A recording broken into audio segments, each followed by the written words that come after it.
Hi everyone, Velvet here, and I have some stories for you today. But before we get started, can you please do me a huge favor and like, comment, and subscribe? It'll really help the channel out, and it'll get you more videos like this every day. Let's get started. Our first one comes from AirDog2000. Tried to hit us with a motorcycle, hope you enjoyed the free wash. Years ago, in high school, my buddies and I went to a concert. It was a matinee show, and once we had parked in a parking lot behind the venue, the five of us started walking around to the front.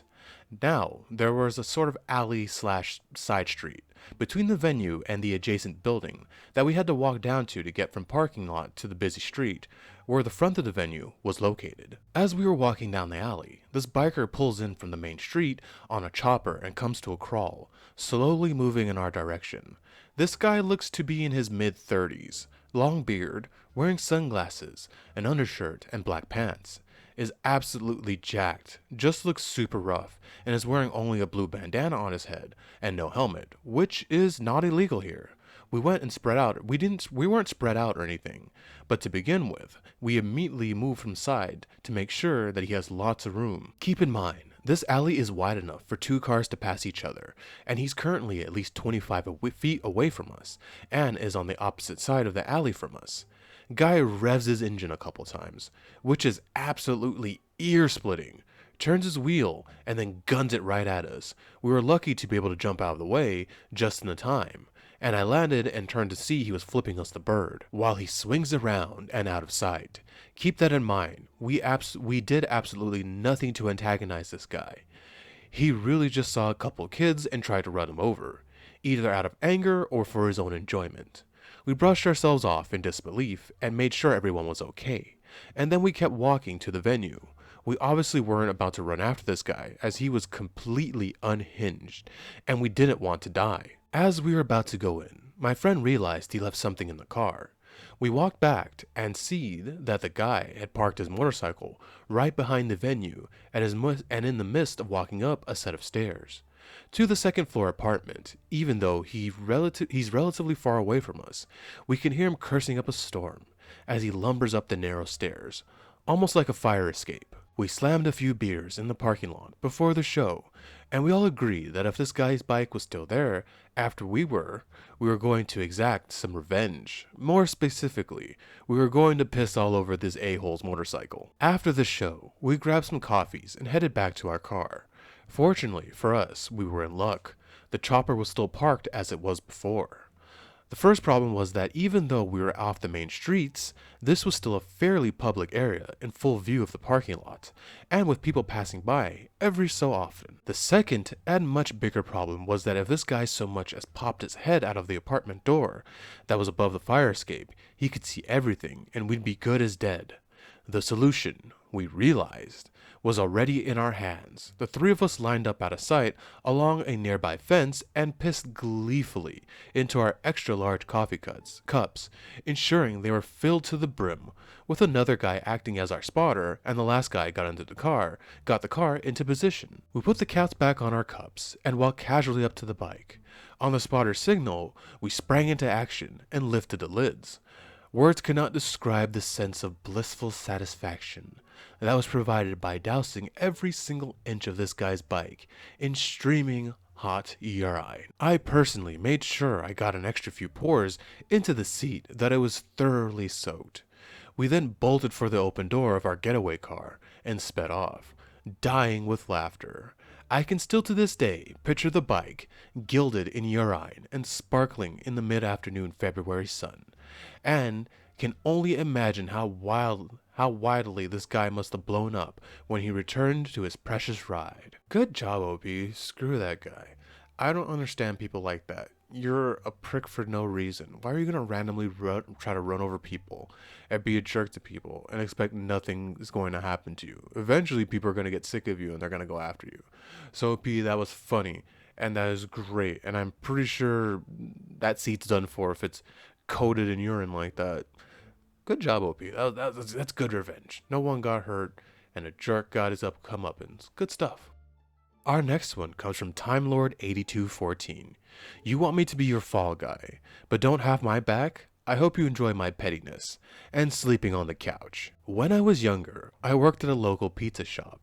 It was a great job for the time, but now those times are nothing but memories. Like all memories, some are good and some are bad. This just so happens to be a memory that combines the two. I had two managers, C and K. Over the years, C and I became great friends. We were roommates. I was his best man at his wedding, met Metallica together, etc., etc. K and I got along, but we didn't have a lot in common. He was already married, with 2 kids, and his wife was the one calling the shots. She was nice and always pleasant to me. We all knew that she could be a bit of a bee-buster to him, but they were/are happy. One day, while we were working, Kay came to me to ask a favor. Hey, Time Lord 8214, I've got a favor to ask. You know how my wife doesn't want me to have prawn? Well, the neighbor, not allowed either, and I just ordered some DVDs. Prawn Hub was a few years away, but we were worried that we might get caught. If that happens, can we say that they're yours and I'm holding them because your girlfriend doesn't like it? I could care less about owning prawn, and my girlfriend at the time had just bought me a subscription to Playboy for my birthday, so I said, sure. My subscription lasted longer than the relationship. I was newly single and had finally gotten to the point where I was ready to move on. I was working one day and these 2 girls came in. Before they even ordered, one of them started flirting with me. We chatted for a few, then they went to sit down at a table. About 5 minutes later, I was off the clock and have developed an idea with a coworker of how I was going to talk to her more. After I changed out of my flower-covered shirt, I was going to buy a pitcher of beer, get 3 glasses, and ask if we could talk some more. The restaurant had a policy that employees could only have a small pitcher, a 32-ounce, of beer, with being 3 people that would have hypothetically been drinking. I ordered a large pitcher, a 64-ounce. Kay sees me ordering and chimes in he can have a small pitcher. I looked at him and asked, how are 3 people supposed to share a small pitcher? He just smiled and said, you know the policy. Dejected, I tried to talk to him about it, but it was to no avail. He was having fun with the C block. He knew it. I knew it. My coworkers knew it. Thinking that was the only way I could have started another conversation with her. I know, dumb of me.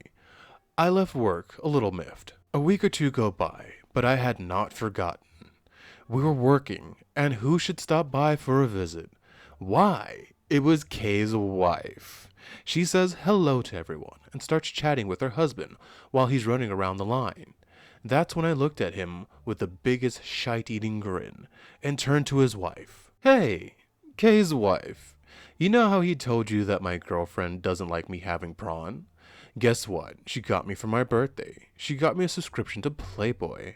I thought she didn't like you owning that sort of stuff, she replied. Oh no, she's totally okay with it. Oh, and by the way, all the prawn that Kay said that he was holding for me is actually his, and the neighbor's John's. I then turned to him and went on. He asked me to do him a favor and say it was mine, but when I asked for a favor the other day, he wouldn't reciprocate. The look she gave him would melt steel. The look he gave me was, what the F? I was still smiling like a kid at Disneyland. He got into trouble with his wife, had to destroy all the prawn in front of her, and wasn't too happy with me. The other hand helps the other, but now he had to help himself without his DVDs. I have the same shite-eating grin on my face as I write this. Well, I don't know what Kay was expecting. You know, you help him, but then he doesn't help you. What do you think was going to happen? You have no reason to have his back when he showed you that he doesn't have your back. He played himself. That was really good, OP. A nice, simple one. And, geez, man, that wife is really controlling. And our final one comes from Tat 2D Banshee. Beehole neighbor, man, gets owned. We had a real beehole of a neighbor growing up. The kind who would kick your dog on his way to check the mail, call the cops for any infraction, like us using chalk to make hopscotch on the road. Just a total scary prick. The dude was also fastidious about his yard and lawn. Someone swore they saw him on his knees with his butt in the air once, cutting blades of grass with scissors. We lived in a cul-de-sac, so we always saw him out on his yard. It was his absolute pride and joy. He menaced us kids big time if we even played near it. He had no wife or kids, and was retired, so he had all the time in the world to stare out the window at us and come yelling if we did anything he didn't like. In my freshman year of high school, after years of fear and torment from this beehole, I got his butt back. I was doing a student job after school in the office, and back then everything was on paper. Computers weren't in public use then.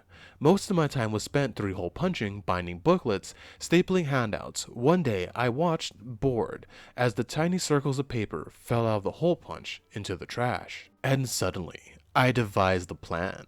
I decided to save them all. I'd go around and empty all three-hole punchers in the office every day and dump them into a big box. By the end of the school year, I had about 6 shoeboxes worth of tiny circle papers. One night, me and the neighborhood kids took those boxes and silently dumped them all over his yard, on the grass, in his prized flower beds, just effing everywhere.